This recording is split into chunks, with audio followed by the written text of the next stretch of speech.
Welcome to the Body Ethos Podcast, where we're shifting the culture from sickness to health. Before we dive in, please remember that this podcast is for educational purposes only and is not a substitute for medical advice, diagnosis, or treatment.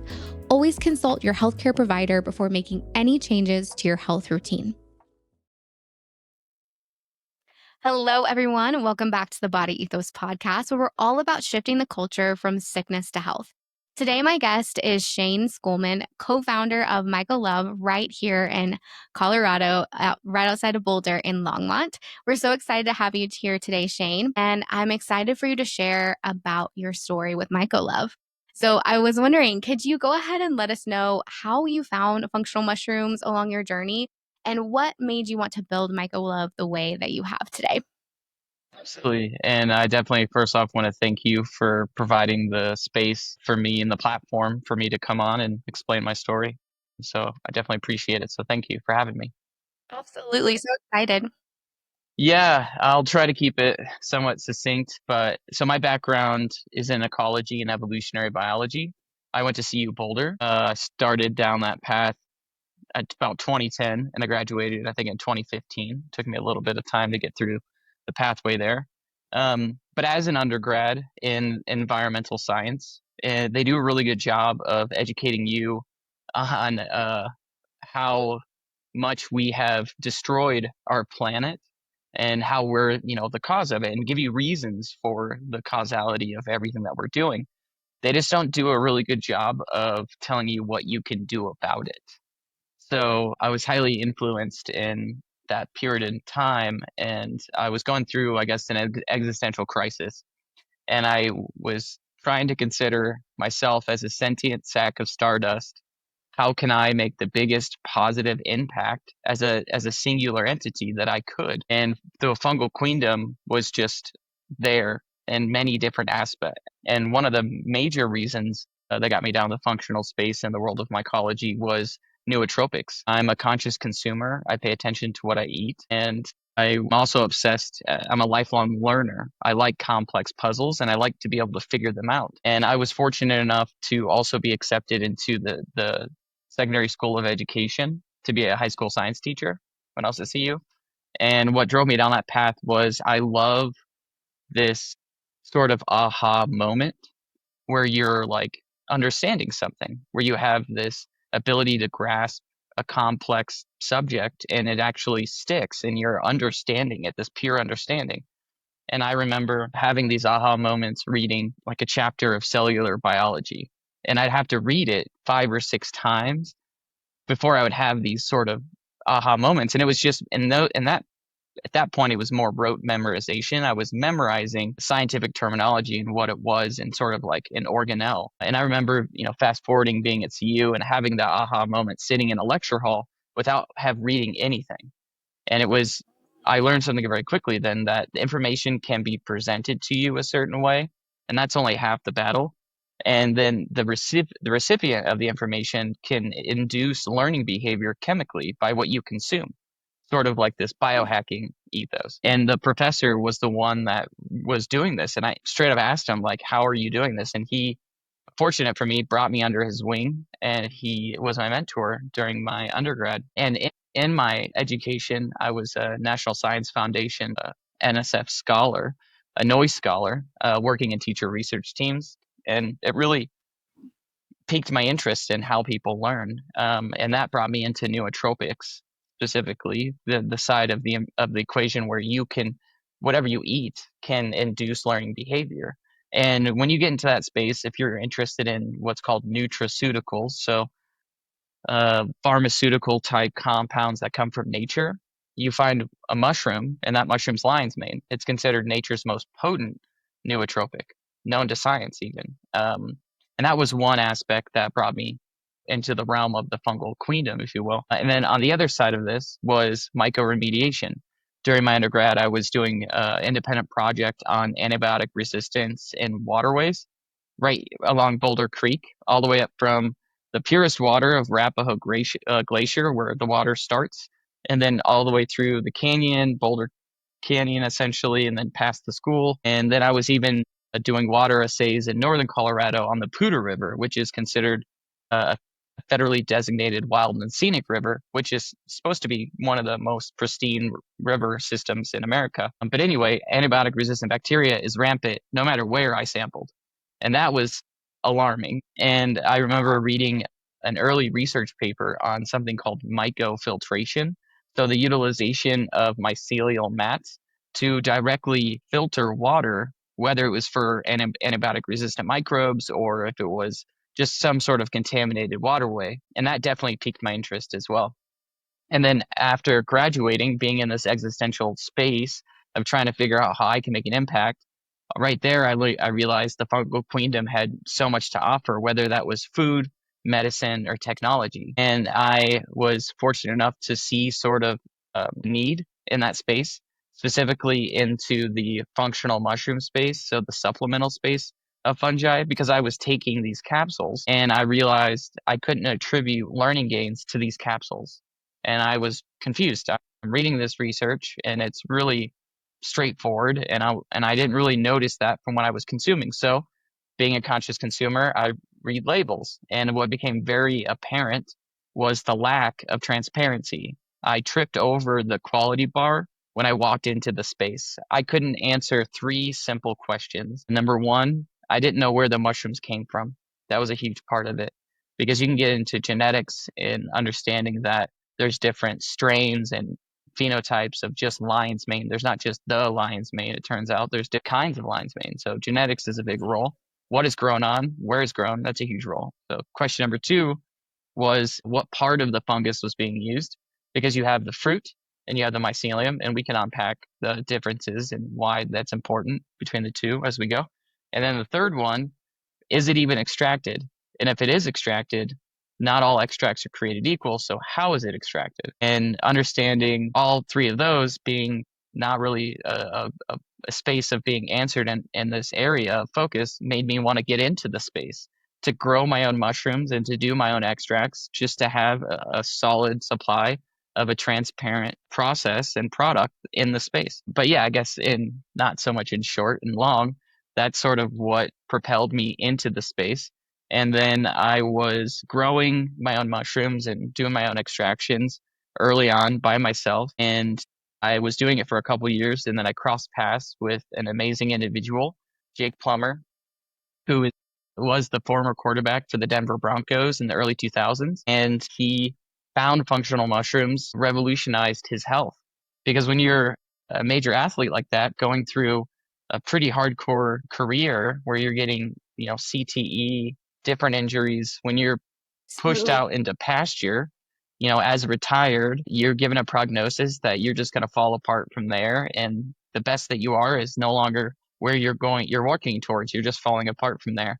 And he didn't accept that. And he wanted to bring this sort of message back to the world. And he crossed paths with me, luckily through a friend of a farmer's market. And we, came together and we decided to take my existing entity and put some backing behind it. And then out of that was MycoLove was born at the end of 2021. And we've been doing that for, about 5 years now. Oh, thank you so much for sharing all that, Shane. I love just everything you said, especially going back to the body ethos, right? About how do we shift our culture from sickness to health and make an impact, right? Like everything you've done is out of curiosity and conscious behavior, and also thinking, how can I take what I know and also shape our world and our culture and heal the earth, right? And heal humans. So I love that so much. Thank you for sharing your story with that. And I want to dig into more about everything you said. So let's dive in. So I know that one of the things that I love about MycoLove and also just living in Colorado is how many companies are health focused, especially when it comes to quality and mission. Like that's something that I see time and time again, and something that I love to support, especially as a practitioner and just as a conscious consumer myself. So I've been following you guys for a while, and especially hearing you talk just now, quality has been your mission from day one. So, can you tell us what feels the most important to you when it comes to sourcing, growing, and extracting your mushrooms? Yeah. So I mean that question is really what propelled us into the vertically integrated space. So the vertical integration piece where we literally do, I guess the marketing term here is from spore to your door. So we literally do everything in-house, and that allows us to maintain the highest quality that we can have by having our hands on it from the beginning to the consumer end. And when you live in a capitalistic environment, unfortunately, the consumer is the one who's capitalized. Their ignorance is what's capitalized on. So we just wanted to be a more transparent arm to that. And when you're looking to not only source mushrooms, you need to understand that most of the mushroom companies that are popping up in the space are expensive branding and just shells, empty shells essentially of really good branding and marketing with literally nothing on the inside. And most of the products that are consumed in our marketplace are actually imported from overseas into the country. And I made this mistake early on where if I have, as a conscious consumer, I appreciate certain grocery stores that are high quality and health food store X, whatever's in your mind or your listener's mind right now, you usually check your trust at the door and you assume that as I walk into the space, everything's been vetted and everything in here is of quality.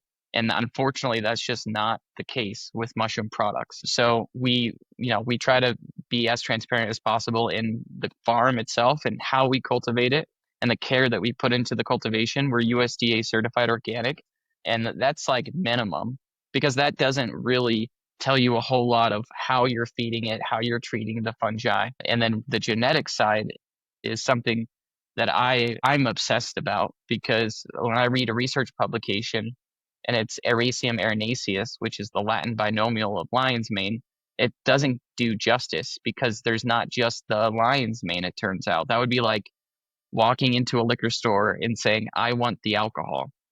Obviously, they're going to be like, okay, what kind of alcohol? We have top shelf, we have bottom shelf, we have hard alcohol, we have beer, we have wine. You have all these different spectrums of alcohol, and you can do garbage in, garbage out, or quality in, quality out. All of that plays a role as well. And yeah, so understanding, all of the work that goes into not only cultivating, but also the post-production aspect. So the extraction piece, I think is really important for people to understand too. And that's what I educate a lot about in the herbalism side. So I guest teach at the Colorado School of Clinical Herbalism to their fundamentals and their advanced classes. And there's like the toolkit that herbalists are given is, in my opinion, severely lacking the medicinal mycology tools. And I'm just trying to provide a little bit more knowledge in that area so people have a better understanding of like when you're sourcing a finished product, what kind of questions to ask when you're getting an extracted product, whether that's herbs or fungi. And our focus has been sort of a unique scientific as well as sustainable, greener approach to extraction. So we utilize sound, specifically ultrasonic assisted technology. And we can dive into that if you want, but the classic tincturing method is what most people are taught. And that's, a mason jar macerations where you put your material in a mason jar, you put your solvent in that jar and you shake it a couple times a day for a month, and then you filter it, and that's supposed to be an extract. I think that's great for a DIY kitchen chemistry when you're just playing around. But for a product to be consumed for therapeutic efficacy, I think it's far from the truth of what it should be. And yeah, there's a lot of really good research publications talking about, on the chemistry side, the approach to extraction and the activity and the potency of the final product. So we try to utilize that ethos, if you will, for ourselves when we're producing a high quality therapeutic product for people who want to heal. We want to make sure that the processes, the tools, the technology, it stands alone in its efficacy. Absolutely. Yeah. I find this all the time where people say, well, I took a certain herb or I took a certain mushroom tincture and it didn't work for me. I didn't feel anything. And I think that that comes back to the quality piece.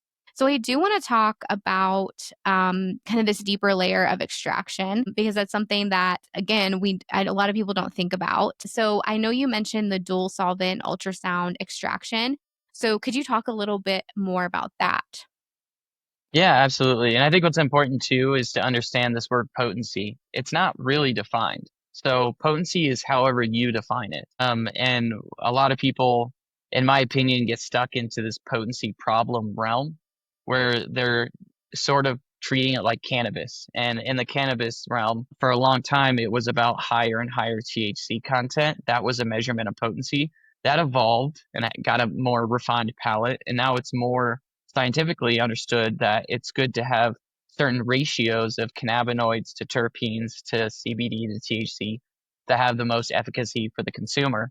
And it's the same for herbal extractions as well as fungal extractions.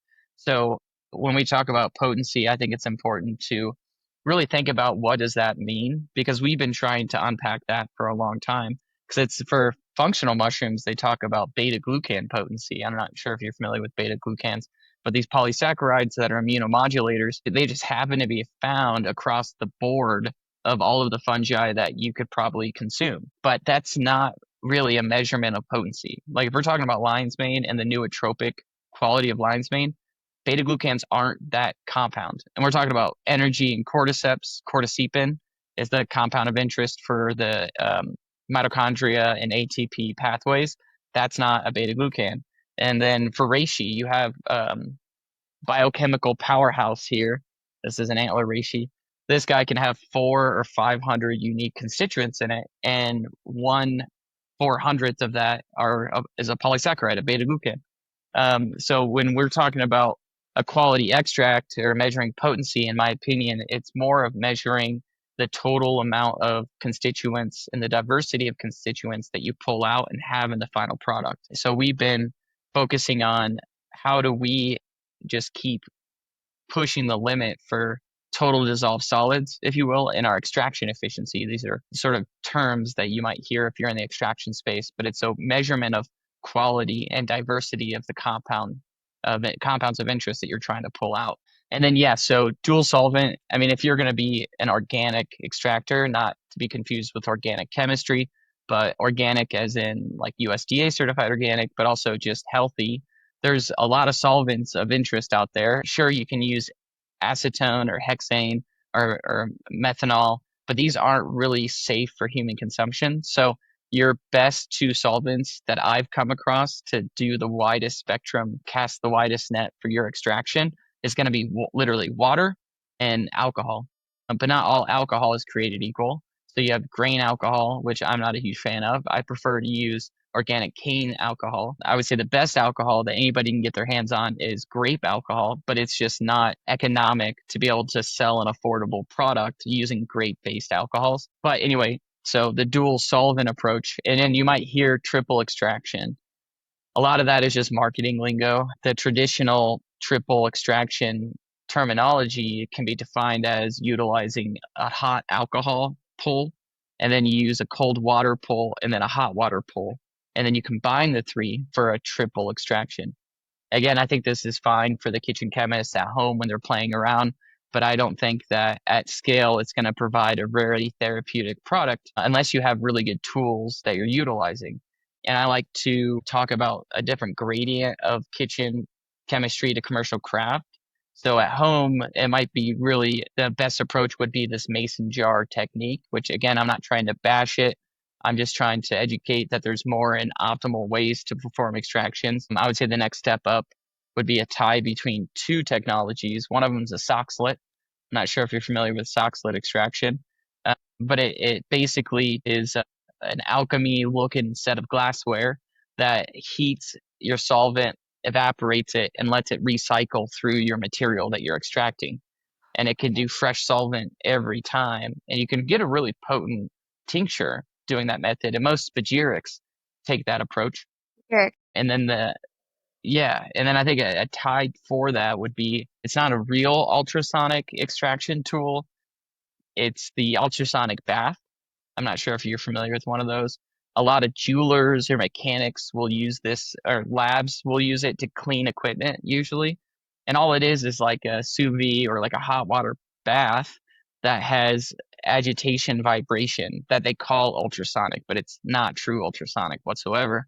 But it basically uses heat and then agitation, really quick agitation, which is a great modality for extraction.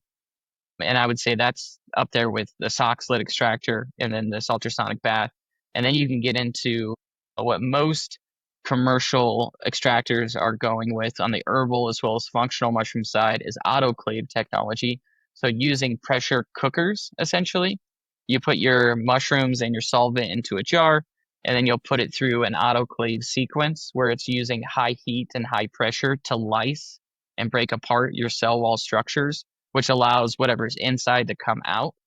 Mm-hmm. I wasn't a fan of that early on because of two terms I listed, high pressure and high heat. And when you're talking about sensitive chemistry, these terpenes, which a lot of people know from cannabis, but herbs, a lot of herbs have terpenes in them. Reishi is the queen of terpenes.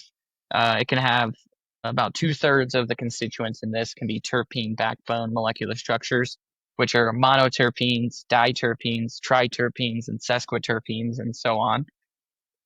Those terpenes are considered to be volatile aromatic compounds, which means that they don't really survive high heat or high pressure systems. So I turned away from that early on, and I found some really good research publications on using ultrasonic probe extraction, where you literally insert a probe into your solvent and mushroom or herbal material. We do both mushroom and herbal extractions here at the lab, and then it blasts it with ultrasonic waves, which are 20,000 hertz, so 20 kilohertz, which is dolphin speak for the most part. You can still capture it audioly, but it's at the tip of our ability to hear.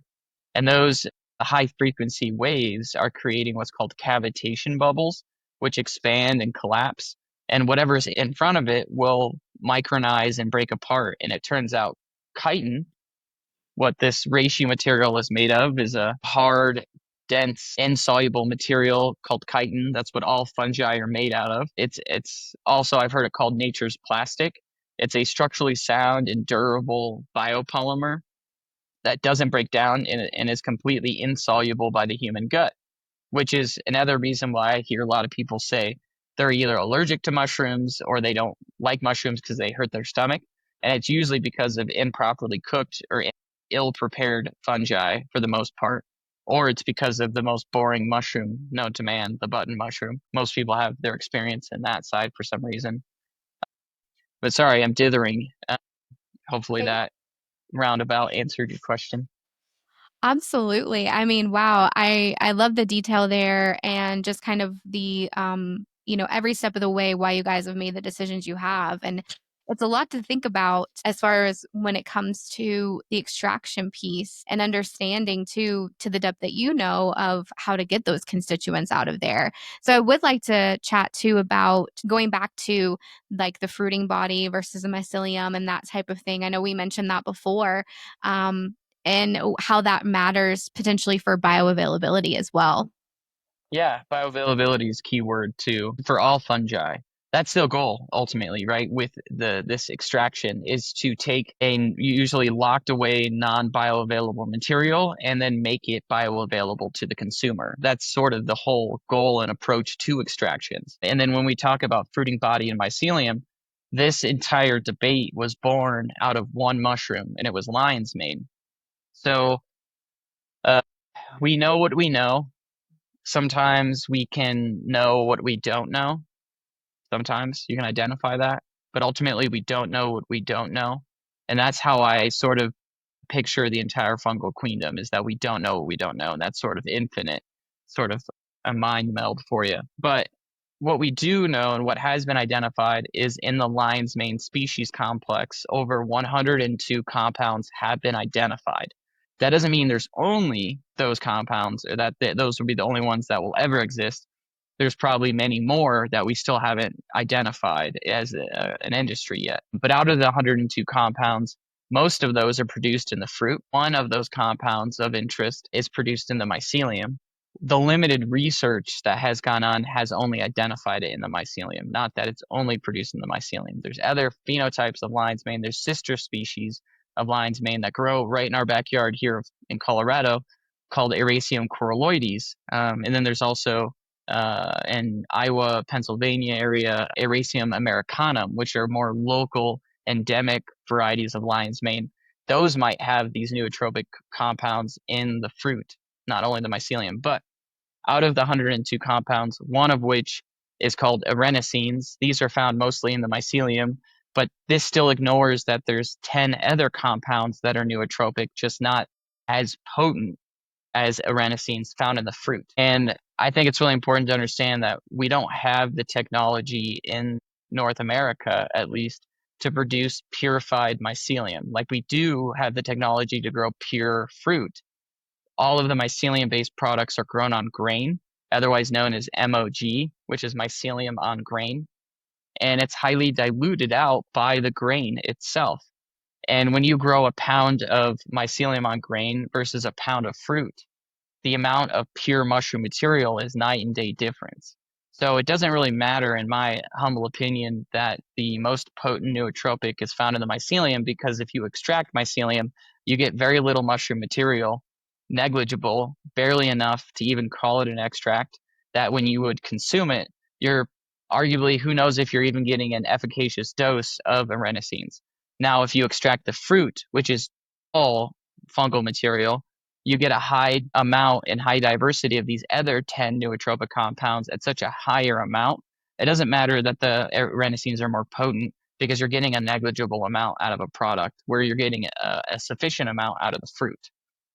And unfortunately, that example has been spread across all fungi now. So now they're saying, well, if lion's mane has this interesting compound in it, so we should obviously do it for reishi, turkey tail, cordyceps, whatever. But the truth is, there is a clear potency difference between the fruit and mycelium. And if we can talk about beta glucans, for instance, if you looked at lion's mane in the mycelium on grain, you might find 1% beta glucans.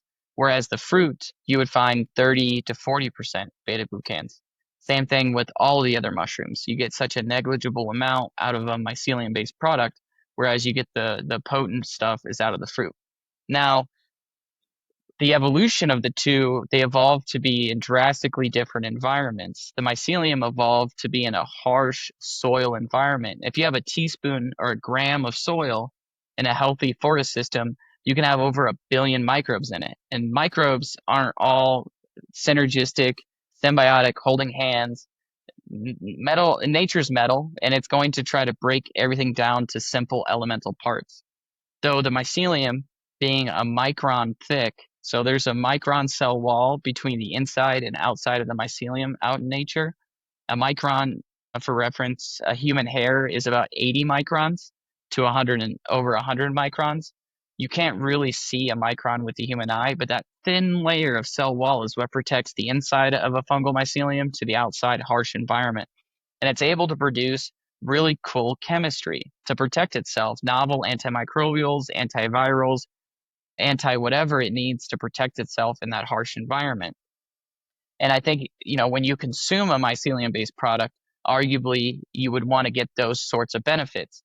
Now, the fruit evolved to be ephemeral, to be really short-lived, to be consumed readily in nature.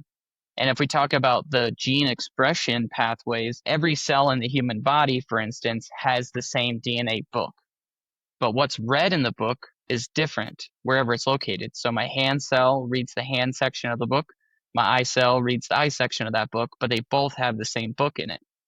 Whereas the mycelium and the fruit, they might have the same book, but what's read in them is quite different. So if you have, this guy out in nature, the genes that are being expressed in the fruit are going to be unique, and they're going to be different than the genes that are expressed in the mycelium, which tells you that the compounds that you're getting are going to be quite different. For instance, those terpene molecular structures I'm talking about in the fruit of reishi, that gene expression pathway, I don't believe is expressed in the mycelium whatsoever. And a lot of that is the color of the fruit, right? Is this red, this deep red, and you have reishi that's yellow and black. That all comes from these lighter weight molecular structures that are not produced in the mycelium. So right there is a good example of why you would consume one over the other, because you're getting a whole different class of compound of interest. So if you're interested in the benefits that people are talking about, the neurotropicness of lion's mane, the energetics of cordyceps, when in doubt, the adaptogenics of reishi, or the gut health, or the immune boosting properties of turkey tail, in my opinion, it makes sense right now to be consuming a fruiting body product, just because on a pure potency basis, You're getting so much more out of it. However, I do believe there is a future where once we dial in this process to grow purified mycelial mats and sort of like giant bioreactors, that would be the day. I feel like you can formulate a product that has a good combination of potency for mycelium and fruit in an all-in-one product. Wow, thank you so much for that explanation, Shane. That was incredible and so helpful to understand kind of the difference and also see too that maybe like the science is discovering these things, but for now, like the fruiting body is definitely the more potent bioavailable source of these constituents and compounds we're looking for in the functional space. But exciting things are maybe around the corner. That's what I was kind of getting from that. Yeah. So Yeah, absolutely. Yeah, I would love it to be able to build a giant R&D bioreactor of lion's mane mycelium to grow purified adenosine so people can really have that quality product. I haven't, one, I don't have enough time. I'm one person, but I don't believe there's anybody else in the world that has that technology yet. But I do believe that it's at some point in our future. so cool. Very cool. Well, thank you so much for speaking to all of that. I did want to also go back again to this extraction process because it is so important. I know that on your website that you offer both alcohol-based and glycerin-based tinctures, which I really appreciate. I love that you've created choices that respect, differences between bodies and lifestyles. And I like to choose glycerin a lot of times for kids, especially. It just Or tastes better. pets, yeah. Yeah, pets, exactly. It's safer. And so, can you explain maybe the difference there and how do people decide on what option is right for them? Yeah, absolutely. Because if you are an educated herbalist, most of those folks, even though they're in a niche field, will choose the alcohol product because they know that alcohol is a part of that dual solvent approach to get the most out of it. And then if you were to get a traditional glycerin based product, it's called a glycerite. And it's where you use glycerin as a solvent. And it works really well for some herbs, but it does not work well for mushrooms. So we figured that out very early on. So we don't use glycerin as a solvent at all. We still do the dual solvent approach using ultrasonics. And then when we finish that, we have our alcohol water product. Now, what we figured out is a way to utilize scientific equipment to recover and remove all of the alcohol out of that extract. And then we're left over with a water finish that has both alcohol and water constituent compounds in it. We freeze dry that into a ultra premium freeze dried powdered extract, and then we homogenize that into an organic vegetable glycerin base so that you're actually getting between the two the same product. Just one took additional steps to remove the alcohol and homogenize it into an organic vegetable glycerin base versus the flagship product that we've always sold, or alcohol based product. So I would recommend for the listeners, if they are exploring alcohol versus glycerins, to make sure that if they use glycerin as a solvent or if they don't. I think that's a really important indicator if you want to try the product or not. And now if they do it like we do it, then there is no, really arguably there's no difference between the two, especially because we're using freeze dry technology to dry it. So we're preserving all of the chemistry at the same time. So I would recommend for most people starting out in this space to go with the glycerin, the non-alcohol version, just because we formulated it to have a good flavor. And if you've taken glycerin products, you know that it's about 60% the sweetness of honey. So it has a sweet index to it, but it's not on the glycemic index. So there's no real actual sugar at all. Glycerol or glycerin comes from plants. It's a natural byproduct of fermentation, and you can induce it by taking veggie fats and putting them under high heat and high pressure, and it breaks it into water, oil, and glycerol, essentially.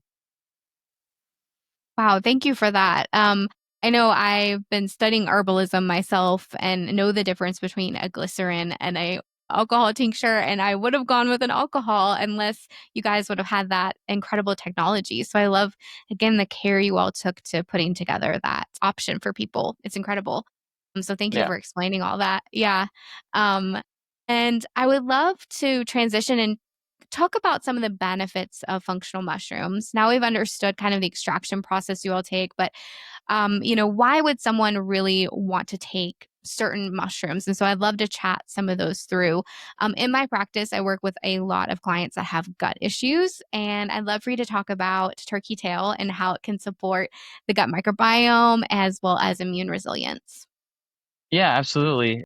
So turkey tail is a really interesting mushroom, and it's actually, interestingly enough, contrary to what I would believe, the least popular functional mushroom that we sell. And I have no idea why. I think it's just the technology or the information has yet to really hit the main stage of what the benefits are of this mushroom and the potency that this mushroom really brings. But Trametes versicolor, I believe the Latin binomial Trametes versicolor means one who is thin in various colorings, which just describes the fruiting body itself. I believe most of the research comes out of Japan, and I think by the 80s, I don't know if it's the late 80s or early 80s, I got to look that up, but over 25% of governmental funds towards natural medicines was spent strictly on turkey tail products, which is really cool to see. And turkey tail has mostly is a water soluble powerhouse. I wouldn't say alcohol is that important when you go to extract it. We've done side by sides looking at different fractions, and you get very little out on the alcohol side. That makes sense because the compounds of interest are polysaccharides, PSP and PSK, polysaccharide peptide, and polysaccharide crestin. These are both technically beta glucan derivatives, and the beta glucan terminology, the polysaccharide side, we were talking about this immunomodulatory behavior. And what's really cool with beta glucans is once you consume them, whether it's in a capsule or in a liquid version, I mean, there's a difference between powders and liquids and how they sort of saturate your glands and your receptors in your throat. And we can go down that route if you need to, but for beta glucans, they really do their magic by getting into your gut. And what they've been known to do is lodge themselves into your gut lining, and then they modulate your system from there. So echinacea is a good example too, because the polysaccharides in echinacea are considered immunostimulants, where the difference between a modulator and a stimulant would be one is one directional, and a modulator can go both directions. So sometimes we have an underactive immune system, so it can help ramp that up. And if we have an overactive immune system, it can dial it down. And then what's paired really well with turkey tail is its ability to be a prebiotic. So it can set the stage for your gut health, essentially promoting the growth of good bacteria. And we also have not only, we talk about our microbiome, but it turns out we have a mycobiome. So not only do we have the mycology living in our guts, but we also have it living on our skin. And products like turkey tail can help set the stage for these good fungi and bacteria to grow and flourish in our systems. Absolutely. Yeah, I love that so much. I had never considered the idea of a mycobiome before. So that kind of blew Yeah. my mind a little bit. Yeah, when thinking about it, but it makes so much sense. One clinical research trial that I cherry pick just because it's amazing. So that's why you cherry pick a clinical research trial was, I believe there was 186 patients in clinical trial for chemotherapy. So out of 186 patients, they had two groups. Both were taking chemo. You can't withhold chemo. It's unethical. So you have one group taking chemo only, and the other group was taking chemo plus turkey tail extract. And the turkey tail extract group outlived the chemo only group by 400%. And I think what science has been trying to figure out is what's going on here. Because if you take a petri dish and you put healthy cells on it and you treat it with radiation, what do you think happens to the healthy cells? They die. I mean, that's the entire point. Now, if you put cancer cells on that dish, same thing. They're going to die. You're going to hit them with chemotherapeutics, free radical radiation, boom. Now, for some reason, once turkey tail is in the system, the same dish, the healthy cells are less likely to die than the cancer cells will. So there's this sort of nature technology in conjunction with modern chemotherapeutics that protect healthy cells from free radical radiation than the cancer cells. So I think there's still a lot to unpack there, but I think we're hopefully getting in the infancy of the amazingness of turkey tail. And that was my familiarity with turkey tail was that it was very supportive in cancer patients as far as their resilience to treatment. But this kind of new discovery or even new way of finding how it does support the gut microbiome and is like a prebiotic, it's really cool how multidimensional these, functional mushrooms are. So I want to talk too about lion's mane because I know that's one of kind of the stars, and it's incredibly popular for cognitive support. I know that you guys do a lion's mane tincture that also includes Gotu Kola. So I wanted you to also talk about that too, how you're, adding in the herbs for that synergistic effect. Yeah, absolutely. And all of the effects that we're going to cover, I think it's really important to note with functional medicine, it's always should always be looked at as a preventative rather than a treatment. And that's the big difference between Eastern and Western mindsets. In the Western mindset, we look to treat things and we want to feel it like a sledgehammer. Whereas in Eastern mindset and Eastern medicine, it's all taken to prevent. So you should have been taking this a long time ago rather than taking it now to catch up with the treatment. And then, yeah, so the synergistic pairing between functional fungi and functional herbs was an idea of mine, mainly from the ecology aspect. I love biodiversity. I want to heal the world through biodiversity lenses. And when I'm on a hike, don't sometimes I'm hyper focused and I only notice fungi. But for the most part, if I'm on a hike in nature, I notice there's plants and fungi living in this sort of symbiotic harmony, if you will. So I wanted to create a snapshot of that in a product.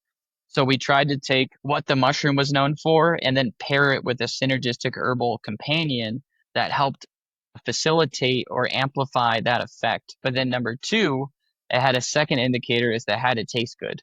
Because when you concentrate fungi, and if I had a palette wheel, if I was like a sommelier for the fungal world, my palette wheel would consist of terms like soil, dirt, tar. They don't taste very good. Now, when you add a concentrated freeze-dried herbal component to it, it can have a really amazing mouthfeel and a really amazing effect as well as taste profile. So with the lion's mane, we wanted to pair it with a potent nootropic herb, and Gotu Kola was up there. Brahmi was my first pick. So Bacopa, Monari, I don't know how to pronounce the last Latin binomial, but that was my first pick. But the problem we were having there was sourcing and Mm. finding a solid year-round source of that. And then I was able to find Gotu Kola, which was a close second. But I'm glad we found that one because the flavor profile of it is actually really good, it turns out. But yeah, so lion's mane in the functional, and then just identify, we're using the word functional versus medicinal. So I wanted to define that real quick. Years ago, when I, went down the path of working at a mushroom company, and I would let people know, hey, I'm a co-founder and owner operator of a medicinal mushroom company. They're like, cool. Where do I buy psychedelics? And I was like, okay. I caught it very early on, and I was like, okay. So on the functional side, what we're talking about here is, do you just random question, not to put you on the spot. There's no wrong answers. But do you know what the estimated number of diverse species of fungi are estimated to be on planet Earth? Oh, wow. What a question. I mean, it's got to be over maybe a million. I don't know. I'm just guessing. That's a good guess. That's a Okay. really Okay. solid guess. Yeah. When I first started down this path 10 years ago, around 2016, there was an estimated 1.5 to 3 million unique species of fungi on planet Earth. And Wow. now that number is 5 to 10 million, and that number just keeps growing. It's pretty crazy. But out of that, maybe over 110,000 have been named and identified genetically. And of that, everybody can name like one, the button mushroom, which is just crazy. But realistically, out of all the different fungi that have been, looked at and studied in clinical research, whether it's in vitro or human clinical trials, there's been over 600 species that have been looked at. That's a big number. That's a lot of Hmm. different species. And of the 600 and something species that have been looked at one way or another, over 130 functions have been identified for how they function and interact with the human biology. So the word function plays a role here, and it's literally how does this play a functional role in health with not only human biology, but animal biology, it turns out. So we adopted the word functional versus medicinal just so we don't confuse the lanes.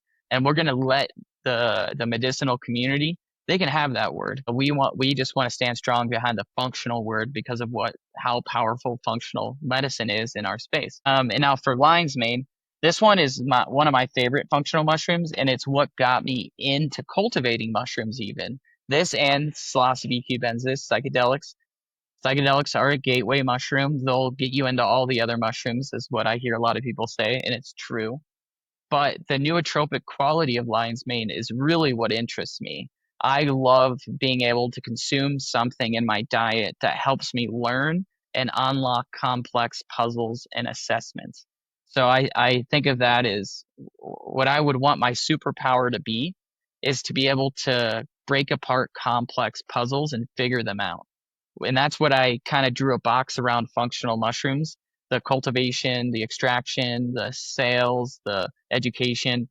That's a complex puzzle in itself. And really, lion's mane is what I have to pay my respects to for getting me to where I am today. And then, yeah, so that has many other compounds in it that are very interesting. It's got the beta glucan side, so there's an immunomodulating, immunoboosting side, and it's got the nootropic side, neuroprotective side. And then the science jargon is what these compounds are doing is they're upregulating the gene expression pathway for neuronal development. It's a lot of science there. So essentially what's that saying is it's helping with memory, recall, mental clarity, just mental acuity and mental functionality at its finest. So if I'm on the go every day trying to read papers or read and try to figure out how to do something, lion's mane is always in my back pocket on a daily basis. And I'm trying to think if there's any newer research in the reviews that I read with lion's mane, but there's been some really cool side effects of neuronal development. So they've seen lessen depressive symptoms. So it turns out when you have more neuronal pathways and more neuronal connectivity, sort of like the default mode network shutting down, you have these other pathways of interest that are lighting up. That can actually be a benefit to people going through depression. And I've seen one really interesting paper, and most of the research, they're looking at targeted things like mental clarity or your ability to remember, recall, or just cognitively express yourself on like an exam or like a assessment, if you will. But then they ask a lot of questions. And one of the research publications noticed something really interesting for women going through menopause and postmenopausal areas. They found that for some reason, more neuronal connectivity was helping with the menopause process with a lot of the effects that women were having or the detrimental effects due to menopause. Taking lion's mane, they saw a lot of alleviation from that, which is, I don't know what mechanisms are at play there necessarily, but it's definitely something I think needs to be looked at further. Absolutely. Yeah. And I love kind of you going to that point too about the functional aspect, right? And how we should be incorporating these in our lives as a preventative measure, but also looking at them of how they can enhance and support the optimal function of the body as well. And so I think that lion's mane is a great example of that, like you were saying. So thank you for that. And then one of my personal favorite go-tos is reishi. I love reishi. I always feel so good, especially nervous system wise. So could you talk about how reishi supports the nervous system as well as the immune system and maybe some of the other constituents you love in it? Yeah, absolutely. I also like to say when in doubt, reishi. So if we get, we've gotten thousands of emails over the years and they can follow a certain pattern. And it's like, it doesn't matter what age you are. You can be 18, you can be 118, but usually it's saying, hey, I'm desperate. I have medical condition X and Western medicine has failed me. What can fungi do for me? And here's just a side tangent on a scary statistic that I've read from a Harvard Medical Research Journal. So if you were to take this cause of death for the last 2 decades and you summed it up, it would equate to the fourth leading cause of death in the United States. And this cause of death is taking prescription medications as prescribed by your physician. So we are a sick culture that's killing ourselves by listening to our medical professionals. Not to bash all doctors out there, but basically hundreds of pharmaceutical compounds go into research mode, and then very few of them make it to market. And then of that, literally get taken off the market after 10 years because of the severe side effects that they cause. So I think we're a culture that's looking as a desperate culture for more modern, natural ways to battle our own health and find more natural ways to deal with our ailments on a regular basis. And my point with that is I don't know how many people have come to me with a very specific medical issue, but I'll usually just point them towards reishi because it has probably the most clinical research publications out of any of the functional mushrooms, and it's probably been the longest consumed fungi on planet Earth for probably over 10,000 years. I mean, there's research in anthropology looking back at 20,000 years and finding really interesting fungi related things in these graves. So we've had a deep history with functional mushrooms for food, medicine, and technology. And it's not a new discovery. It's a rediscovery, if you will. We're just rediscovering what our ancient ancestors already knew, but we somehow separated ourselves and forgot. But with reishi, again, like I gotta hold me a reishi. I have so many reishi behind me. Just this inventory of reishi. Biochemical powerhouse.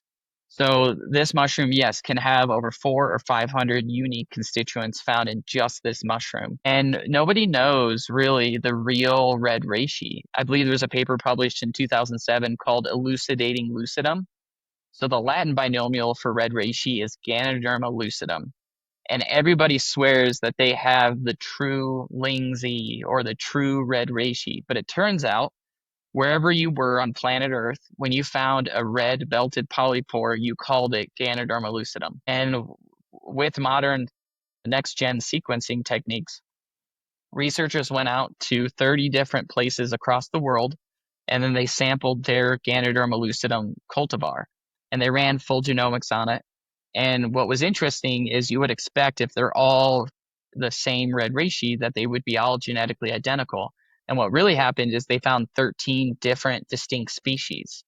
So I don't think that there is one reishi. I think there was a common ancestor of all these reishi. So like their oldest common ancestor, the greatest grandmother of all reishi, probably evolved these gene pathways to produce these constituents and then passed that on to all of their offspring. So as they co-evolved and separated in the different species lineage, they still maintained that genetic capability to produce these compounds of interest. So this one here is antler reishi, Ganoderma multipileum. And then we have Ganoderma polychromum. And then we have Ganoderma sensu strictu, which is an escaped Ganoderma lucidum out of Utah.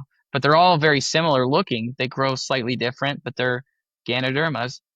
And they all arguably probably have a very similar Venn diagram of the compounds that they produce. And so, what are these compounds? So, a lot of, I would say, 2/3 of these compounds are these terpene molecular structures, and these are the colorants. These that gives it the bitter profile, and a lot of these can have neuroprotective and neurostimulating effects. It turns out. I've seen some recent research on that. And then what I like about it is the anti-inflammatory response that you can get from these products. So if I am a big exerciser, I climb.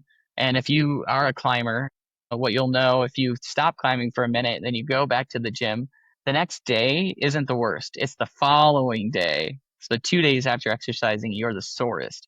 So I always have a very specific regimen of taking a lot of reishi and a lot of turmeric to help with that inflammatory response that I'm feeling. But then we also think about rest and restore and recover, or the 3 R's that reishi is known for, which can help with sleep, anxiety, and stress. Stress is a huge one. So we all experience stress one way or another, but stress is a vague term on purpose because your stress is not my stress. My stress is not your stress. And a lot of us experience stress from just making things up in our head, like money. It can be a big stressor, or we eat poorly, or get bad sleep, or we're injured. But when we talk about stress, there is a very specific hormone that people measure called cortisol. And what we're trying to do in this stress land is adapt to our stressful environment and rebalance into a homeostasis these hormone levels, which is this term that a lot of people are probably familiar with called adaptogenics. So adaptogenics, the original term was coined, I believe, in the 50s, and it was actually war that drove the research on adaptogens, because if you have soldiers that are experiencing really intense gunfire or grenades or whatever, they have an endorphin release and then they have a dump, a drop off, and they're lethargic and they're tired. They're like, ugh. So they try to find different ways to slightly stimulate the individual so they wouldn't go too far up or too far down and just maintain this low stimulated sort of area. And that's where adaptogens was really born from. And I believe the first adaptogen that was looked at was Schizandra berry, actually. But then you have these really potent adaptogens in more modern science: maca, ashwagandha, ginseng, and one of my favorites these days is eleuthero, which is becoming a lot more popular in the adaptogen land. And we pair that with our cordyceps, which I'll segue there next. But reishi is considered a superior adaptogen. It's probably the queen of adaptogens, in my opinion, above ginseng and maca and ashwagandha. So one way or another, whether you're experiencing stress or lack of sleep or just heightened states, I would recommend taking reishi. It can really help with anti-anxiety. It can help with sleep and just restoring and renourishing your central nervous system. Absolutely. Yeah. Thank you for that. I agree with everything you said as far as reishi. And it's interesting to learn about the history of it as well and see some of it there too. So I would love for you to go into cordyceps, like you said, and explain a little bit more about the benefits of that as well. Absolutely. So the mushroom I'm specifically referencing is Cordyceps militaris. So most of the cordyceps species are parasitic species, and this word parasite always gets a bad rap when it comes to common everyday terminology.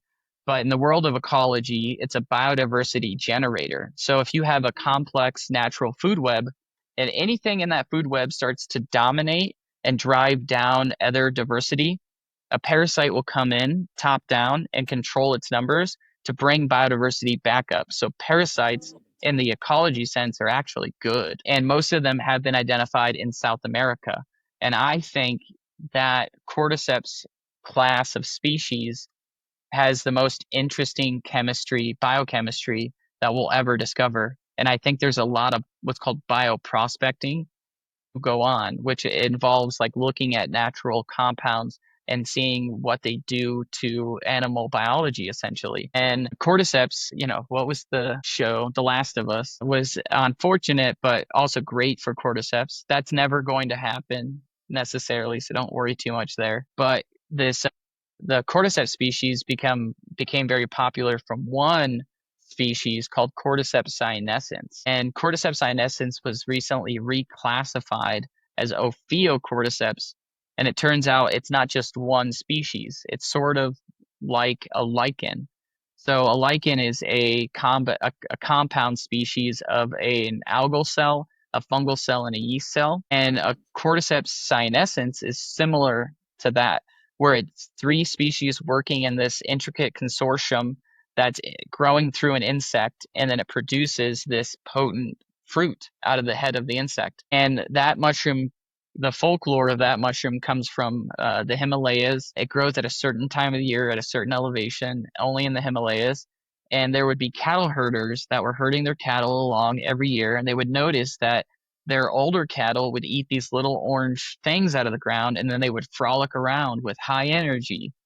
So obviously, what would the cattle herders do? They're like, we have to eat this. And it's also known as a vasodilator. It can help with blood flow, so it's known as Himalayan Viagra as well. But it can help with energy levels. But what's really interesting, and then when I try to say wild harvested and you can't cultivate it, that always equates in the human sense to unsustainability. So we're not really a culture that knows how to limit themselves. So I would recommend staying away from the wild harvested mushroom. Plus, if you find a product that claims to have it in there, if it's affordable, it's not real. At one point in time, dry Cordyceps sinensis was worth more per kilo than gold was, which is crazy, but it's a very potent and powerful mushroom. However, this other species that we're talking about, Cordyceps militaris, and I actually have a kilo of it right here, is a cultivatable species that's a close relative to cyanescence that you can grow on gluten-free and vegan substrates. So you don't have to grow it on insects or anything like that. And you can get it USDA certified organic, and you can grow it so it's not worth the price of gold. And because of modern breeding techniques, the myco community has been able to breed this specimen to arguably have higher potency of the compounds of interest than the wild harvested type, which I think is really amazing. And it really plays a big role in the future of sustainability. But Absolutely. these compounds of interest, there's one compound that's most notably talked about, and it's cordycepin. And they usually name the compounds they discover after the Latin binomial. So you have cordycepin being the most popular, you have cordyxanthins, you have cordymin, but you have all these other interesting compounds. But cordycepin is the most interesting because of this biology lesson. So maybe you were force fed this in high school, maybe not, but maybe a listener was, but you might be able to finish my sentence that the mitochondria is. The powerhouse of the cell. Yeah. So let's put some context to that. Let's make sense of it. So the powerhouse of the cell. So every cell in your body has a mitochondria. And that mitochondria is in control of your energy levels. So everything that I can do, move my arms, speak, breathe, is all because of our mitochondria pathway, our metabolomic processes, your metabolism, essentially. Mhm. And cordyceps has that cordycepin in it. And if you were to pop up and Google molecular structure of cordycepin, and then you Googled molecular structure of adenosine. So adenosine might sound familiar. It's an amino acid that is a part of something called ATP, adenosine triphosphate, which is that circular pathway that produces energy in the mitochondria. So what your body is able to do is take and open up the receptors to accept cordycepin just like it would adenosine. So by having more of this in your system, you can upregulate your metabolic processes. So what does a higher metabolic process look like? Deeper breaths. It can help with elevation. It can help with your something called VO2 max, and that's your output energy. If Mhm. I'm climbing or running is a good example, and I'm a jogger, or used to be, but I would hit what's called my wind wall, right? So I'd be jogging for, let's say I want to jog to a 5K. And 10 minutes in, I'm hitting my first mile and I hit this wall and I'm winded and I got to push through that wall. What cordyceps has been known to do by upregulating your metabolic process is moving your wind wall for you a little bit further. So instead of hitting it at 10 minutes, maybe it's 10 minutes and 30 seconds.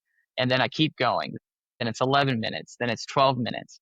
So it brings a really important aspect to all functional mushrooms that it's something that we have to build on over time. So functional medicine is a lot like saying you eat healthy or you work out, right? So if I ate broccoli once 10 years ago, I don't walk around and say I'm healthy, I eat healthy. Or if I said I climbed once in my life, I'm a climber. It's like it doesn't work like that. So it's an active lifestyle choice that you have to be making. Or if you meditate, if you tell people you meditate, whether you're lying or not, arguably you should be meditating on a regular basis. Just like functional mushrooms, if you want to get the most benefit out of all the clinical research that I've covered here today, if there's a pattern, that pattern is you take a therapeutic dose on a regular basis for a prolonged amount of time. That's where you get the most efficacy with any functional medicine, whether it's functional mushrooms or functional herbs. And you have to have active lifestyle choices that help facilitate that sort of effect. So if you are someone who's, their exercise is Cheeto to mouth, for 364 days a year and you work out once, you're not going to get the most benefit out of functional medicine. You have to be someone who really, it's a lifestyle choice. You have to be exercising regularly, trying to get some good sleep, eating healthy, working out. So if you want to have a higher cognitive performance, you actually have to actively be working out your brain. If you want to have a better energy level, you have to be working out on a regular basis. If you want to have a better immune system, you have to be eating healthy. You have to be putting really healthy prebiotics in your body, like turkey tail, etc. Thank you for bringing that up as well, that these mushrooms are incredible for their functional compounds and supports they can give the body, but they work best in tandem when you're also eating healthy and treating your body well. And then that's when you see the most benefits. And I do agree that, kind of back to what you said before about the pharmaceutical world, we're kind of looking for quick fixes, but really functional mushrooms are those long-term supports where we see long-term gains from the use of them. Absolutely. Yeah. And I just want to touch on real quick. So we touched on each of the four mushrooms that we work with. We talk about, well, I forgot the order, but lion's mane, or we started with turkey tail, lion's mane, reishi, and cordyceps. But we just launched our most potent extract, and it's arguably the most potent liquid extract in the world, as far as I could tell. It's our green label. So you mentioned you saw two different labels on our website. You see the alcohol, Mhm. which is our black label, and then you have our non-alcohol, which is the white label. But then we just launched the green label, and this is our Nartar series, and it's an interesting play. So I wanted to see how potent I could make a product, essentially. What is the most potency I could pack into this product? So these are formulated, our non-alcohol and alcohol blends are formulated to be 1-to-1s, so 1,000 milligrams per mil. So we formed our lion's mane Nartar. We're going to be launching a cordyceps Nartar next. We have a couple of reserved bottles, but we launched the lion's mane, and the big difference is this is 1,000 milligrams per mil. This is 8,000 milligrams per mil. And essentially, how we got there was we take 25 liters of ultrasonically extracted lion's mane liquid, and then we rotovap it and concentrate it down to 1 liter. So we literally do a 25-to-1 reduction, and then we're left over with this gnarly tar-like substance. That is, it does not taste good at all. But it's just we're just trying to figure like how far can we push the limit for quote unquote potency, and for us this is concentration. Like how concentrated can we make a liquid extract? Absolutely. I love that. And think about the therapeutic benefit that someone may need from that too. So I think that's awesome. Yeah. I think that goes into my next question I was going to have for you too. For anybody who's curious about functional mushrooms, where do they start? And also, how do they find you guys? Yeah, absolutely. So we don't do a whole lot of blogs on the website just because of FDA regulations. We don't want to cross the path. And there's just a lot you can and can't talk about as a functional mushroom company. But we try to put really entry level blogs up on the website. But our Instagram, we do educate a lot on there. MycoLove.farm is the website. We try to put up educational materials there. But if anybody wants to take a deep dive in not only mushroom cultivation, but also I just launched my functional medicine extraction workshop. And we just had our workshop on Sunday, last Sunday. And I had 20 participants, and it was a great time. But I'll be trying to launch one per month where I do my next one will be February 15th. I believe it's a Sunday. I'll be doing a 6 to 8 hour crash course in mushroom cultivation from scratch. And then probably in March, I'll be doing another extraction series. It's about a 4 or 5 hour workshop where we'll do a deep dive from kitchen chemistry to commercial craft. So those are different ways you can take a deeper dive. But if you want to check out a lot of what's up here, not only comes from reading random publications, but really good books to pick up if you're interested in fungal pharmacology would be The Fungal Pharmacy by Robert Rogers. He's an herbalist as well as fungalist. I don't know what you would call the fungal component of that. A medicinal mycologist, maybe is a better term. But he has a book he wrote, I think in 2015, 2016. That's over 1,200 citations, and it covers any mushroom folklore as well as current clinical research. And also, he has some preparations in there of like how you would make a tincture or how you would make an extract of it. And then he did a more concise book just after COVID called Medicinal Mushrooms, The Human Clinical Trials. And it's a more concise, but it's only human clinical trials. That's a great book, too. I think that was published in the end of 2021. And then one book I definitely like to recommend by a local author here. He founded and started the Colorado School of Clinical Herbalism, Lisa Ganora, but she wrote Herbal Constituents. That's a great reference text as well. And then lastly, one of the most influential texts that I've ever read and still reference today is Peter McCoy's Radical Mycology. It's like an 800-page book that covers everything from cultivation to a little bit of extraction to philosophy. And it's just sort of like a radical text for how we can be better ambassadors for the fungal queendom, essentially. Love that. Yeah, thank you for those awesome resources. And for those of you who aren't local to Colorado too, you do offer virtual seats to your workshops. I wanted to mention that. Absolutely. Yeah, Yeah. yeah, and I try to make it affordable too. I think the extraction digital seat's only $25, and then the cultivation is a little bit more because it's a lot more information. But yeah, definitely check out the digital options, and then yeah, obviously check out our Instagram. I try to put myco nerdy stuff up there all the time. And then we're working on a Patreon as well for those individuals that maybe they're the DIY community scientists that just want a little bit more support. We're working on launching a nonprofit over the last 2 years called MycoReach, where we want to bridge the gap between the myco curious to the myco serious to make everyone myco lovers. Because I feel that most of the innovation, creativity, discovery that occurs in our world today occurs from everyday people like yourself and myself who maybe don't have a formal educational background, but have this spark of passionate curiosity. We want to provide the tools, resources, technology, and expertise for them to essentially accomplish whatever goals that they set out for themselves. Love that so much. I love how mission driven you all are. Thank you so much, Shane. This was a fantastic conversation. I always like to close the interview with one final question. And especially because the Body Ethos podcast is all about how we can shift the culture from sickness to health and also providing people with just meaningful ways to do that, tangible ways to do that, practical ways to do that in their everyday life. So, what is, in your mind, one powerful way that people can start shifting their own health starting today? Breathing, honestly, meditation and breath work. That was probably the most transformational experience that I've ever had in my life was learning to sit with my thoughts and then focus on my own breath.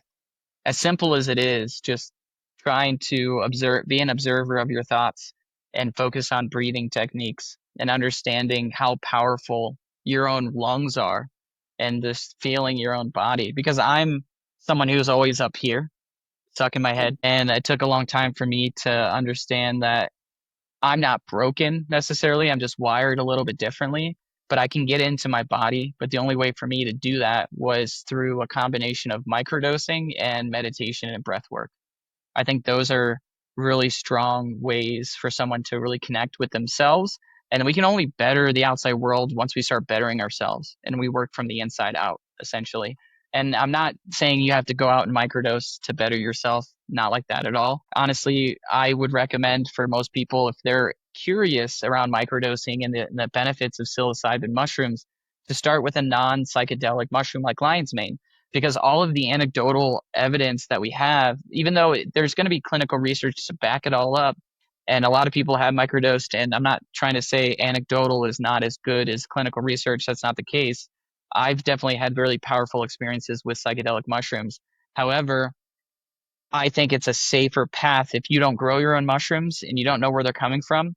Try to find a really good lion's mane product and start taking lion's mane because the cognitive clarity, the nootropic, the help with depression, like all of these things have been clinically researched in a non-psychedelic mushroom, even lion's mane. Absolutely. Yeah, I love that. And I love to what you said too about the breath. It's something that I see clinically all the time that people aren't taking breaths, especially in their labs. Like it shows up as stress patterns. And so if you can take a simple breath before you start a task or a simple breath before you eat a meal, it puts your body in that parasympathetic nervous system state. And we know that everything functions from a more optimal place in that state. So I totally agree. And it can help shift the mind, calm down the mind. And then, of course, adding on some plant power with either fungi or herbs or awesome food. It's a killer combo to really start shifting your health. I absolutely agree. So thank you for that. And thank you again for just sharing all that you did, your expertise, your knowledge, your passion for functional mushrooms. I felt like this was an amazing kind of like intro to functional mushroom masterclass. So thank you so much for sharing all of your information today. And for those of you who are listening and want to find MycoLove, I will have their information in the show notes, but they're also offering a generous discount. So check that out below. And you can grab some of their awesome products. And so if this episode resonated with you, make sure to subscribe, leave a review, and share it with someone who's curious about supporting their health more naturally. I think that everything we learned today from Shane is incredible. And it's just a great reminder that healing happens when we get to the root cause, when we support ourselves in a more holistic, natural way. So until next time, I hope everyone keeps shifting the culture from sickness and health together. Thank you.